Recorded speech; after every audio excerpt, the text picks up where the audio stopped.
So I'm naturally a loud person anyways, so with the mic, I'm afraid that my voice is booming everywhere. So I appreciate you all having me. I'm glad you all got a little break, because when I saw my time slot on the schedule, I thought, oh, these people they're gonna be sleepy, they're gonna be looking at their watches going, so now when is the drinks, when is the bus? So I'm glad you all got, because it's like the witching hour when we all get tired, so I'm glad you guys get up, stretch your legs a little bit. So, and we're gonna do that a little later too. So just a quick little intro about myself. Again, my name is Anne Campbell. I'm with the Detroit Lions in Ford Field. I'm going into my 17th season with the team. So I did the last 2 years at the Pontiac Silverdome. I started off in season ticket sales there. We sold mini packs and groups and season tickets. So I have walked in your shoes, even though it was quite a long time ago. So previous to that, I worked for Olympia Entertainment in Detroit at the Fox Theater. We sold group ticket packages to any of the family shows at Joe Louis Arena, like the Circus and Disney on Ice, and any of the events at the Fox Theater. And I have seen the Radio City Christmas Spectacular way too many times. So I come from an event standpoint as well as a game standpoint.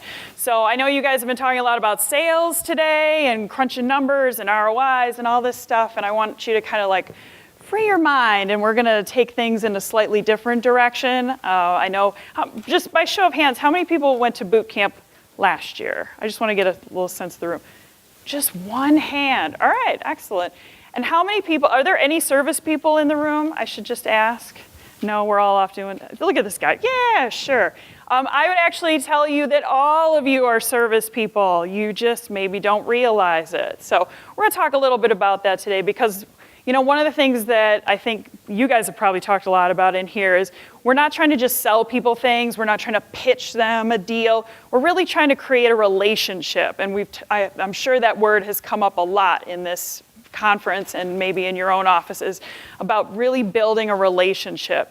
And it doesn't just start with you as a salesperson. Obviously, your service team is really executing the contract. They're fulfilling all of these things that you promised to them. We are attempting to cash the checks that you guys have written, which is not always an easy job. So, but you guys really do have a hand in that, and you start the relationship, but you're also helping us nurture the relationship. So I actually want to start with a quote. Henry Ford, of course, owns Ford Motor Company. Ford's own the Lions, so that's just kind of a fun coincidence. But I want to start with this quote. A manufacturer is not through with his customer when a sale is completed. He has only then started with his customer. In the case of the automobile, the sale of the machine is only something in the nature of an introduction. If the machine does not give service, then it's better for the manufacturer to have never had the introduction, for he will then have the worst of all advertisements, a dissatisfied customer. Now, Henry Ford, as you may well know, is also the father of the modern day industrial assembly line, and his goal, of course, was to crank out as many black Model Ts as he possibly could. So he's also famous for having said that any customer can have any color he wants so long as it is black, which is about as anti-service as you can possibly get.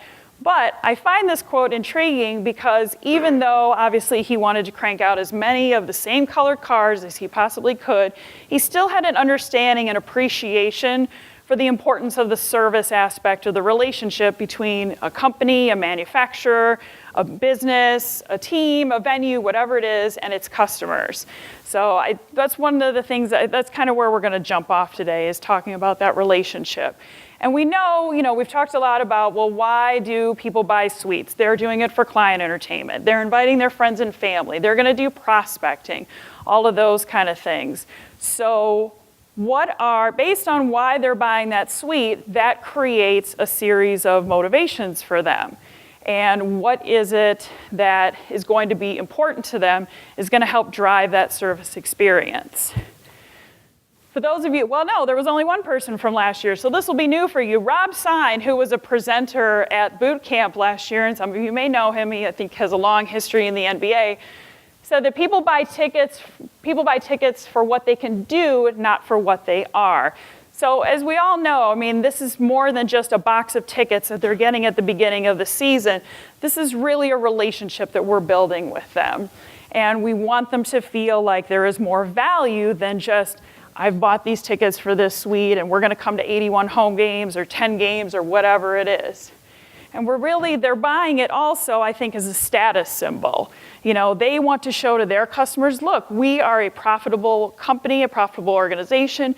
You should have confidence in us to do business with us because, hey, look how profitable we are. We have all this discretionary income that we can buy a suite. So it's almost like when people buy a luxury car and they want to kind of throw that out there like, woo, look how much money I make, I buy a fancy car. So I think it's a similar idea. As we all know, there's a lot of ego involved.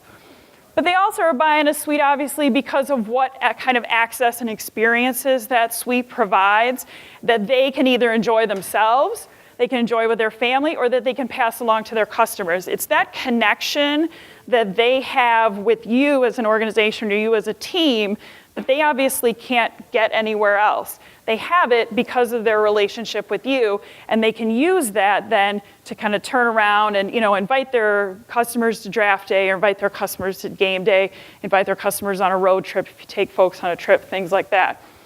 One of our suite holders has a 12-year-old son, and he said to us, give me the chance. Now I should preface this by saying, he is one of these sort of ultimate fans. He watches game film. He can sit and tell you about a play from 1972. I mean, he's really a fan. Pardon me? No, it's a totally different guy. But every team has got that guy, though. But he said to me, give me the chance to give my son the access that I would have killed for at this age. And that's one of the things that he does, and that's part of why these things are so special. He brings his son on the road trip. He doesn't take a customer. He brings his son to draft day. So these kind of family experiences or client experiences that we are then providing to these people, this is important father-son time, or it's important partner-client time, or whatever it is. Whatever's important to them, that's what we are trying to provide to them. So based on their motivations, this is going to drive and this says guest service, but I would actually say this should say guest service expectations. They're going to have a level of expectations of what they want out of this relationship. And this is by no means like the big four. This list could differ depending on the person. But things, for example, treat me as an individual. We have 65,000 fans, 40,000 fans, however many people you have in your building. But in the end, they're all still individuals. And suite holders, premium seat holders, they're no different. Everybody in this room is an individual. And we want our individual needs to be met by somebody. Make me feel special. Those little touches that we talk about. How can we make that experience special for that person? And that means different things to different people. And hopefully during the sales process, you learned about your clients, you learned about some of those things and what's going to be important to them along the way. The other good one, make my children feel special. There's the line about, do something nice for me and you have my head, but do something nice for my children and you have my heart, and then hopefully you have their checkbook too. But anything you can do for their kids, really I have a 10-year-old son, and when people do nice things for my kid, I love it. And any other parent in this room will probably agree that's a wonderful thing, is when your kids are happy, then you're happy. Answer my questions. A lot of people, especially for brand new suite holders, this whole experience is new for them. And maybe they haven't done client entertaining in this kind of environment. You guys, as members of your organization, you know your building. Hopefully, you know your building, you know your team, you know what kind of experiences are going to be available. You have a role in kind of ushering them into what this entertainment experience can be based on what they want to achieve. So expectations are going to be different for different people, and I think the key is to try and figure out what that is. And this relationship, as we all know, it's not a transactional, I sold season tickets and I'm moving on to the next person. We've talked about this relationship before, and one of the things that we try to do at the Detroit Lions is really show them that, yes, we have 10 home games, but we have all these other things that are happening all throughout the year. Now, at Ford Field, we're very fortunate because we do host other events during the off-season, although I think the off-season doesn't really exist anymore. So we have concerts and, we have all these other things that are going on. And one of the key things, I think, for us is to kind of create this sort of 360-degree circle of here's all these things that are going on throughout the season, or even during the off season when maybe we don't see you as much. How can you create touch points throughout the year to kind of stay in their mind? Because there is, regardless of when your season is, there's always going to be that little gap period where maybe they're not in your building because they're not coming to games. But what can we do off-site, or what kind of things can we do to stay in their mind? Because your team's not going to be in the newspaper, or they're not going to be on TV coverage or whatever. But how can you keep that relationship with them instead of, well, we'll see you in August, and then in December we're done with you? So that's definitely a goal, I think, is to kind of create this year-round experience for them. So it's not just, I have my season, and then they don't talk to me the whole rest of the year until my contract's due for renewal. And we don't want them to feel that way, that's for sure. So, and in these experiences and things that we do that are special for people, I really feel like they don't have to be massive to be impactful. I think if you can find ways to make those relationships better along the way, and sometimes it comes up when you least expect it. We had a situation a couple of years ago, we hosted Taylor Swift, and it was a Saturday in May. So if anybody has ever hosted a teen demographic concert, you get a lot of dads that are at this show, and dads are not interested in Taylor Swift. What they are interested in, though, is, well, you know what, if I got to go to this show with my 14-year-old daughter, at least the Wings game will be on. At least the Tiger game will be on. Oh, you know what? Today's the running of the Kentucky Derby. Sweet, I can watch the race. Except for, we walked in the morning of the concert to learn, by the way, the tour has said that we have to cut all the power to the TVs in all of the suites. So no Tiger game, no Red Wings playoff game, and no Kentucky Derby. And we had a suite holder who's a huge racing fan who went ballistic and proceeded to, I feel terribly for this poor little Levy server who just got reamed up one side and down the other about how, why can't he watch the Kentucky Derby, and this is terrible, and all of this kind of thing. Her manager texted me and said, he's flipping out, what are we gonna do, da-da-da. I happened to be walking through the offices at the time, and I spied a television. I thought, oh, please, please, please. I turned the TV on, and it actually worked. So I ran up 10 flights of stairs, because of course his suite is on the top floor of the building, of course. Ran up the flights of stairs and out of breath said, Chad, come on, let's go, get your son, come on, we're running downstairs. And he didn't know what we were doing. I said, come on, I found a TV. We went hauling butt back downstairs just in time as they were loading the last horse into the starting gates. And he did not miss the race. And we had kind of a cool relationship with this suite holder initially. He's kind of an odd guy and, a little quirky, and he's kind of hard to figure out. We were having trouble kind of getting him to warm up to us. I'll tell you what, in that one moment, it changed everything. Our relationship with him was so much better.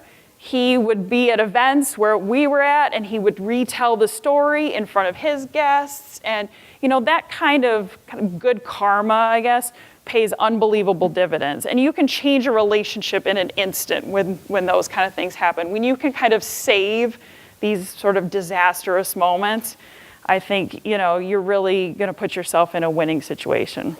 And we all have service expectations in our lives. I mean, we all have our favorite restaurant. We all have stores that we like to shop at.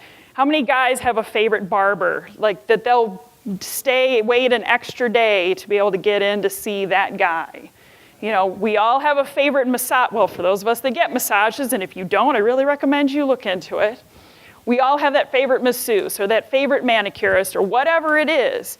And why do we go to that person, or why do we frequent that store? The relationship. And because we trust them, right? We would trust them. They've done a good job. He cuts my hair just how I like it, does a little hot neck shave thing. I love that. That kind of stuff is golden to a business, because that way they've got you. And, but then why do we not go to a restaurant? Why do we find a different place to get our hair cut? because maybe we have a bad experience. And it could be for any kind of reason. It could be, think about, the times that you get frustrated when you're out places. People are rude. People don't know the answer to your question. People take too long, or it's hard to find a place to park. And it could be a million different reasons why those experiences go south. And so what's the first thing you're gonna do? You're gonna go and tell somebody about it.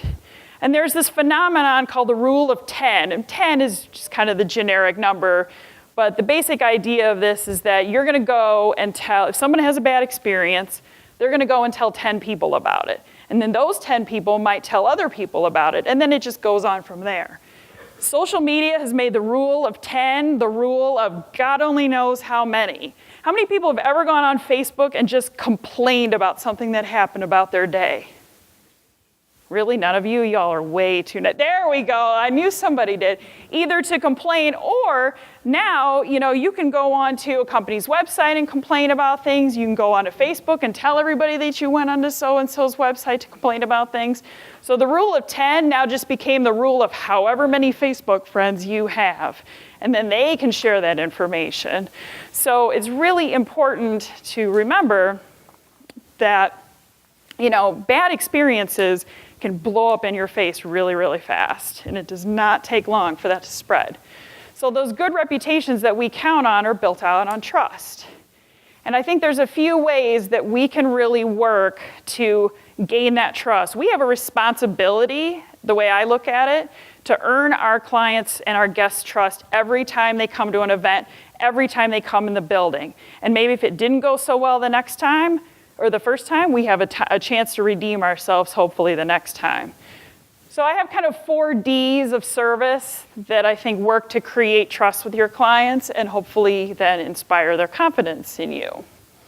The first 2, I think, are the most crucial. The first being details. Nothing is more infuriating than finding out after the fact that you got the wrong information. You got bad directions, you got sent to the wrong seat, you were told the wrong time that something started. That kind of stuff drives us crazy. So you always have to make sure that you're providing accurate information to people. And always try to keep your end user in mind. If you're sending out an email about an event, please make sure, and it seems kind of elementary, but it's really easy, I think, for people to forget because maybe if we're planning an event, we're gonna have them come out for a luncheon or something like that. We know the details of this event, but you have to write these kind of things with the assumption that this person is seeing it for the first time. So don't assume that they just know.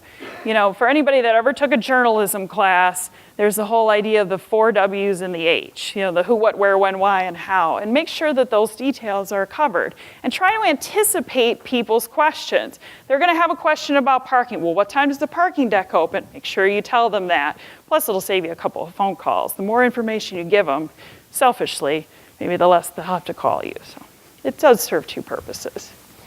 And make sure that you're prepared for an event. If you're gonna be working an event or something, make sure you know the details of it. What time do the doors open for the Guns N' Roses concert tonight? What time is Alice in Chains going on this evening?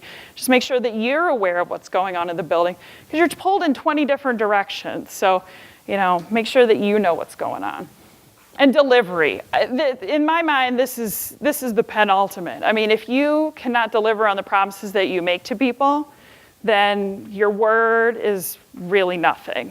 I had a situation where I had a suite holder call me panicky. She's on I-75 driving south to the stadium. Traffic is backed up. She can't turn around and go back now that she's realized she forgot 2 of her tickets at home. Oh my God, what am I gonna do, Anne? I'm totally screwed. Beth, what ticket numbers were they? Oh, they were tickets number 1 and 2. I just know that. Okay, here's what I'm gonna do. I'm gonna get your tickets reprinted and I'm gonna meet you in the parking structure, all right? Oh my gosh, thank you so much. I appreciate it. So those little things, when you can kind of save the day, that kind of stuff goes a long way. Discretion and diplomacy. Some people might argue that these 2 things are the same. I would actually argue that they're a little bit different from each other. Discretion, and I feel very strongly about this. Discretion in being that, do it, I would say. don't divulge personal or business information about your other clients. Sometimes clients will, especially maybe if they're trying to buy a suite or if they're working on their renewal, they may try to kind of bait you into telling them like, well, how much does so-and-so pay? Or, where's their suite located? Or things like that. I personally feel like it's really important to never let that kind of information out. Because from my perspective, and I would think from the client's perspective, it may sow the seed of, well, if they're willing to tell me about what other people are paying, I wonder if they do that about me. I wonder if they tell my information as well. And that starts this little seed of like, well, can this person really be trusted? I don't want people knowing what I pay for my suite lease. So, and the last one is diplomacy. And diplomacy, in my mind, kind of taking the middle road on a lot of things. We have a lot of fans that, because they can't directly complain to our head coach about maybe how the team is doing on the field, or they can't specifically say, Tony Romo, why did you throw that pass? Why did you throw that interception? You might be the closest warm body they can get their hands on. So I see you're like, yes, we've all done that, right? We've all fielded those phone calls. So I really think it's important to just kind of play the middle of the road. Don't let them bait you into this kind of stuff because you are a team representative after all. And it's very easy sometimes to let your own frustrations out. Believe me, I've been through an 0-16 season. I understand frustration and I wouldn't wish it on anybody. But use something called, it's actually reflective listening. I can't proofread. But the idea of reflective listening, which I don't know if this is something that anybody is familiar with this term, but it's basically if they are complaining to you about something, you can empathize with them and say, yep, I understand that that's frustrating. Hopefully we'll turn it around next game or something like that. But you heard what they had to say. They felt like you heard what they had to say. And you empathized with their feelings, but you didn't actually offer a personal opinion. So that somewhere along the line, and this seems a little extreme, but it can happen, it doesn't show up in the paper someday saying, Detroit Lions salesperson Anne Campbell says that, Matt Stafford sucks. I didn't say that. So, and the very last thing I would say, and this goes such a long way, is just to be nice and be approachable. I know we're busy and we're running in 10 directions and we're trying to get somewhere and we're trying to do something. But I will tell you what, on game day, those fans don't know who you are. They don't care if you've been there 6 days or 6 months or 6 years.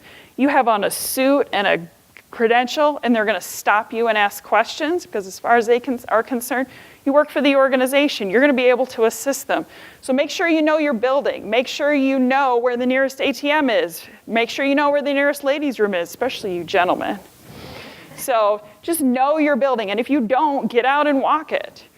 And I will just leave with this. Good manners don't cost anything. Gordie Howe, the Detroit Red Wings, we lost him. I say we, but Detroit and all of hockey lost him not too long ago.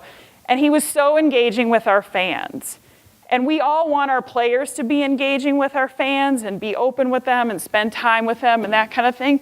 But I would put it on you, are you doing the same thing as well? As you're trying to go about your business and get your job done and all of that kind of thing, are we being as open and engaging with our fans as well?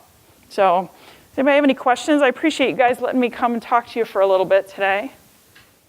No? All right. Well, I wish you all good luck this season. I know it's a ton of work, but we will all get through it. So thank you very much. Thank you. For coming on and everything.